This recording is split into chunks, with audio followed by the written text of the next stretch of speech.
Hello, my name is Acida Dominga. I make acid music, and today I teamed up to answer the most asked question I get. It's the comparison between the legendary Roland TB-303 and the clone of Behringer, the TD-3, and what I think about it. Is it just a cheap copy? Does it even matter? And yeah, let's talk about it, because I think it's a little bit more than just gear talk. I even already see all your comments that the Behringer TD-3 got some MIDI in and out, USB, you can connect it to your computer. Let's dive a little bit deeper.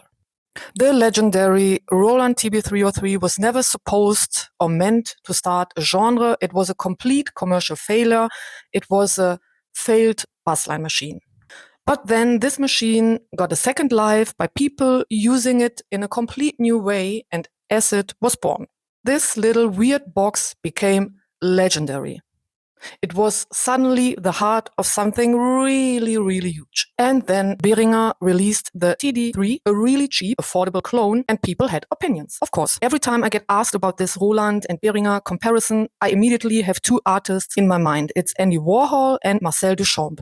Let me explain. Andy Warhol took some common, everyday life items, in this case a Campbell soup can, and turned it into art. Behringer took some rare and special piece of music history and turned it back into mass production. So Warhol took something normal and made it into art, and Behringer took a piece of art and turned it back to normal. But here is the clue. Warhol's soup cans looked printed, but actually they were painted by hand. He added some slight imperfection and uniqueness to the prints, and then sold them for really high prices back again. He used daily items to make really bold statements about mass production and culture. And then there is Marcel Duchamp.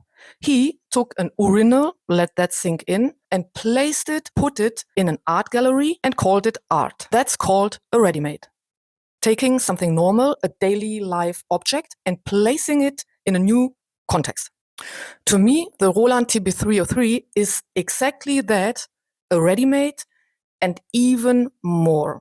The artist, DJ Pierre, gave the TB-303 a complete new meaning by how he used it. I think even the word ready-made is not enough. We need a new word, because he even invented or started a complete new history of music and a complete new genre. I love the Roland TB-303. I have 3 copies, but I also really love that now much more people can expand this acid sound. Just because something is cheap doesn't mean it has no value. I think music is not about price tags. It's about the artist and what he brings to it. And here, my honest take, I really think that Behringer missed a really big chance and opportunity to invent something really big, even bigger than the legendary TB-303. I think they just could have elevated the legacy instead of just clone it. They could have added some slight adjustments, like Andy Warhol did it to his paintings, giving the paintings some uniqueness and imperfection to create again something new. For example, think about a small display